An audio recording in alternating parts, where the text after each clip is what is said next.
Dooku sat there on his knees, his own lightsaber in the hands of his enemy, and crossed over his throat. Then came 5 words from the man that he trusted that would change everything. Kill him now. In that moment, you can see a look in Dooku's eyes, a look which said, this is not how it was supposed to be. Dooku served Sidious faithfully for well over a decade. He was vital in the procedure of the Clone Wars, and without his aid, Order 66 would have never happened. Yet, Dooku was not aware that he was simply a pawn all along. In fact, Sidious had promised him so much, and Dooku's dream of a future was detailed and grandiose. But what was that future dream of Count Dooku? What did Dooku believe would happen after the Clone Wars? And what was his vision of a perfect galaxy? Greetings again, lore junkies, and welcome back to the archives. We often love to peek into the mind of Darth Tyrannus to see his opinions of the past, but in today's video, we are going to analyze a rare vision that Dooku had for his future. So now, let us begin. What did Dooku think would happen after the Clone Wars? Darth Tyrannus finds himself in an interesting place with Sidious. Despite Palpatine's plans to eventually replace the Count with Anakin, there was never a moment when Dooku was not fully a part of the rule of 2. Sidious was such a master manipulator that he knew that sometimes the best way to lie to someone is to tell them the truth. However, the way that he frames his honesty leads his victims into believing the lie, and the lie is all the stronger and the more convincing because of it. Sidious trained Dooku in all of the ways of the Sith, gave him full access to ancient knowledge and holocrons, and allowed his apprentice to grow as strong as possible for his role. Dooku was not the same assassin like Maul, nor was he a pretender or a dark side acolyte. He was through and through a Sith Lord, a Dark Lord. The fact that he was replaced does not change that fact. Palpatine knew that Dooku was extremely intelligent, so trying to lead him along with anything less than the full Sith experience would be to doom his plan. The reason we say all of this is because Palpatine was candid with Tyrannus about his vision of the future, and extremely honest. Knowing the Count was a man of vision and boundless ambition, unlike the likes of Maul, Sidious actually let him in on the full plan of the Galactic Empire and the vision of the future. The two conspired together about Order 66 and Anakin's role in future events. The only thing that Sidious lied about was his current apprentice's place in all of it. And because of that, Dooku had a very solid idea of what the future would look like after the Battle of Coruscant. Our source today comes from the Revenge of the Sith novelization, where Dooku stands aboard the Invisible Hand waiting for Obi-Wan and Anakin to fall into his trap. It is here where the novel gives us an internal monologue, where Dooku rehearses his role to play in the upcoming duel, and then what he believed would happen after the duel. The biggest thing was that Palpatine promised Dooku that he would be captured by Anakin and not killed. The whole point of the duel was for Dooku to put on a show, and then purposefully throw the fight before submitting himself to Jedi arrest. In the novel, Dooku utterly despised the fact that Anakin was the one defeating and arresting him. He thought of the boy as a clown and a show pony. He was angry that he was going to have to feed Skywalker's ego by submitting. The entire charade was so undignified. But Tyrannus was willing to go along with his master's plan, especially because of what he believed waited for him around the corner. This is what the novel reads: a captivity that would allow him to sit out the rest of the war in comfort. A captivity that would allow him to forswear his former allegiances, when he would conveniently appear to finally discover the true extent of the Separatist crimes against civilization. Being able to bind himself to the new government with his reputation for integrity and idealism still intact. And that was the plan. Dooku would allow himself to be taken prisoner, and he would wait out the rest of the war in captivity. This would give him a much-needed vacation. He mentions earlier that he was growing tired of playing the villain, and felt every hour of his 83 years. While he is in prison, Order 66 was to take place, and Darth Sidious would rise to power as the new Emperor. As the Separatists were being put on trial, Dooku would make a public appearance and proclaim that he was ignorant of the true horrors done by General Grievous and the Separatist leadership. He would throw all of them under the bus while announcing his innocence in the situation. This would change the public's opinion of Dooku as a terrorist and paint him as a tragic figure of happenstance. His reputation would be saved as an idealist of freedom and safety, and his new place in the government would be secured. For the entire war, Dooku and Palpatine had worked together to make Anakin the hero and Grievous the villain. Dooku had all of the most atrocious actions done by Grievous's hand, and Sidious orchestrated the propaganda to highlight all of it. Grievous was their built-in scapegoat, and Dooku's future reputation was safeguarded through him. The Count would come out of all of it as honestly an apologetic man, willing to make things right for the Republic. This is where he would get his position of great power and authority in a new regime. He would publicly show his support for the Empire as a fair and a stable government, unlike the Separatists and unlike the Republic. This would consolidate support from the remaining Separatist world and would be led to believe that the Empire was the change that they wanted the Republic to make. It would make the idea of an empire look even better in the eyes of the Senate, since the very idea of it will have already brought about peace. The Empire was promised to be the one that Dooku dreamed of, what he was aspiring towards, the very reason for all of his villainous actions and descent into the dark side. It would finally all be worth it.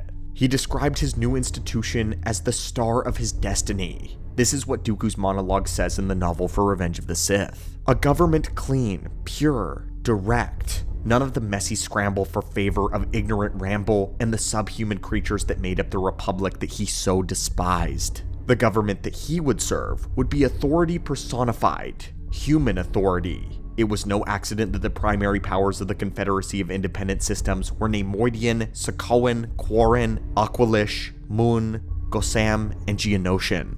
At war's end, the aliens would be crushed, stripped of all they possessed, and their systems won their wealth would be given into the hands of only the beings who could be trusted with them. Human beings. Dooku would serve an empire of man. Just like Palpatine, Dooku was prejudiced towards non-human species. The very idea of lower-class beings running around and doing as they pleased disgusted him. He genuinely held the belief that he was beyond most people. Dooku's stance as a human put him beyond alien species. His status as a Count put him in a class beyond most humans. And his powers as a Dark Lord of the Sith put him far above every other Force sensitive besides his master. This was how Dooku saw himself, and the Empire would finally allow him to live out his self-perception. The ultimate destiny he dreamed of included a total overhaul of the Jedi itself, with Dooku at the helm of a new order. Dooku saw the Purge not as a method of total Jedi extinction and annihilation, but as a purifying flame that thinned the ranks of the members so much that he could wipe the slate clean anew. Interestingly, it was never Dooku's intention for all of the Jedi to die, just enough where they would then become malleable and molded into something greater. This is our final passage from the novel, and he would serve it as only he could, as he was born to. He would smash the Jedi Order to create it anew, not shackled by the corrupt, narcissistic, shabby little beings who called themselves politicians, but free to bring true authority, true peace to a galaxy that so badly needed it.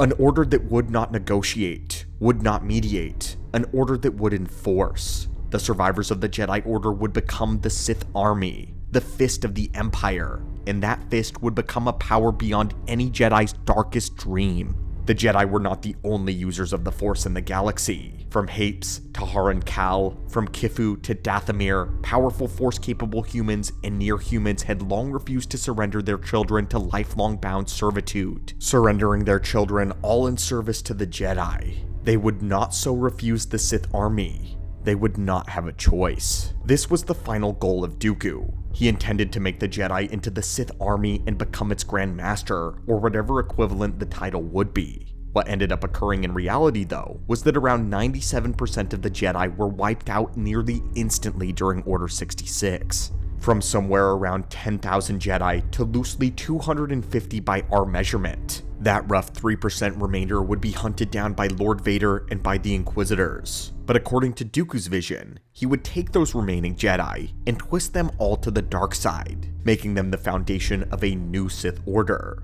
Then he would forcefully extract members from the Night Sisters, the Kafar, the Kurani, and many other powerful Force-sensitive people from across the galaxy. They would be consolidated into the army trained up as legions of darkside acolytes. The name Sith Army is a bit of a misnomer though. It wasn't as though Dooku was intending to make an army of Sith. Rather, they would be an army for the Sith, and they would become a dark mirror of the role that the Jedi played in the Republic, only serving two true darkside masters, and Anakin. It was nearly a perfect dream. Nearly. The only part Dooku disagreed with about his future was what Anakin would play in it. Dooku greatly desired Obi-Wan to be his right-hand man instead of Skywalker. He would petition, beg, and even argue with Sidious to have Kenobi and Skywalker switch places, allow him to execute the brash chosen one so that his proverbial grandson could join him in his perfect future. He argued that Obi-Wan's integrity would give him a much better political standing for establishing a new empire, that the Jedi would listen to Obi-Wan over Anakin. He also believed that Kenobi was much more refined and disciplined than Anakin. It would be a genuine pleasure for Dooku to work with the student of his own Padawan Qui-Gon Jinn. The last vestige of Qui-Gon would fit in nicely with his new dream life. Unfortunately, Sidious was aware of how strong Kenobi was in the light, how strong his bond was with Dooku. He knew and reminded Tyrannus that Obi-Wan would never be turned, and on that matter, Dooku was forced to agree. Palpatine had his sights set on Skywalker's power. He reiterated to Dooku that Skywalker had the potential to outclass both of them. From the Count's point of view, this was all the more reason to get rid of him, but he submitted to his master's wish. And so the full plan was for Dooku to kill Obi-Wan in the duel. This would unlock Skywalker's latent darkness and rage, bring him closer into Sidious's clutches. Dooku would fight him and feign a loss, allowing himself to be arrested. There he would sit out the remainder of the war in comfort, treating prison as a vacation while Order 66 cleansed the Jedi Order. Then, he would return as a sympathetic politician intent on rebuilding the galaxy. He would reform what was left of the Jedi into the Sith army with Skywalker serving beneath him. This would make Sidious, Tyrannus, and Vader a new Sith Triumvirate which would rule a human-centric galaxy. And that was everything that Dooku believed that would happen after the Clone Wars. It was definitely a new way to look at the Empire, and I personally find it really intriguing that Dooku didn't want the Jedi totally obliterated. He simply wanted them moved under new management. Dooku did not mind the dynamic that the Jedi had as peacekeepers of the Republic. It was just how they were directed by ignorant and greedy politicians, and their unwillingness to do what was necessary to bring stability. But Dooku's Sith army would be an extension of the Emperor's will, and he would enforce peace with an unrestricted fist. It's almost an evil, twisted mirror of how the Republic already functioned. And as we witnessed, it wasn't at all what Sidious had in mind. So my friends, what do you think of Dooku's future? Would you want to see a short what-if comic exploring a possible galaxy under Dooku and his own vision? Let us know your thoughts in the comments down below. And what do you think the galaxy would have looked like had Dooku gotten what he wanted? Thank you as always, lore junkies, for stopping by the archives today, and as always, may the Force be with you.